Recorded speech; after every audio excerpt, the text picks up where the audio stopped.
సేమియా ఉప్మాకి కావాల్సిన పదార్థాలు 4 పెద్ద మిర్చీలు, ఒక చిన్న క్యారెట్ తురుముకున్నది, సాజీరా, పట్టా, లవంగం, ఇలాచి మీకు ఎంత కావాలో అంత వేసుకోండి. And 1 rice cooker cup of సేమియా, కరివేపాకు, చిన్న ఉల్లిగడ్డ తరిగి పెట్టుకోండి.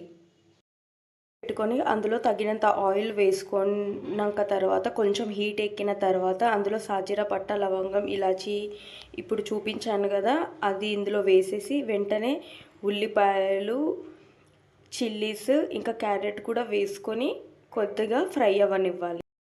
సో ఇలా అన్నీ షాలో ఫ్రై అయ్యి కుక్ అయిన తర్వాత మనం ఇందులో లిటిల్ బిట్ ఆఫ్ అల్లం ఎల్లిగడ్డ పేస్ట్ వేసుకుందాము. అది కొంచెం నూనెలో ఫ్రై అయిన తర్వాత 1:1 వాటర్ వేసుకుందాము.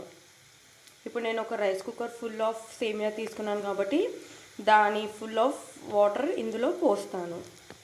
ఇప్పుడు తగినంత వాటర్ యాడ్ చేసుకున్న తర్వాత తగినంత ఉప్పు, ఆ తర్వాత హ్యాండ్ఫుల్ ఆఫ్ కొత్తిమీర యాడ్ చేసుకోండి. చాలా మంచి రుచి వస్తుంది. సో ఇది బాయిల్ అయిన తర్వాత సేమియాని వేసుకొని మూత పెట్టి ఒక 2 to 3 మినిట్స్ కుక్ చేసుకున్నారంటే ఎంతో టేస్టీ అయిన సేమియా ఉప్మా రెడీ. Healthier version.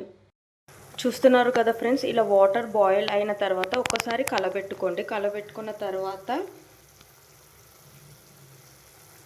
సేమియాని ఇందులో యాడ్ చేయండి. యాడ్ చేసి ఒకసారి కలిపి సిమ్లో పెట్టి లిడ్ పెట్టేసి ఒక 4 మినిట్స్ కుక్ చేయండి. సో ఎంతో రుచికరమైన సేమియా ఉప్మా రెడీ అయిపోయింది. చూస్తున్నారు కదా ఫ్రెండ్స్, ఎంత కలర్ఫుల్గా ఉందో. ఎంతో రుచికరమైన సేమియా ఉప్మా రెడీ అయిపోయింది. సో ఇది చాలా హెల్తియర్ వర్షన్. సో ఒకసారి ట్రై చేయండి ఫ్రెండ్స్. Thank you.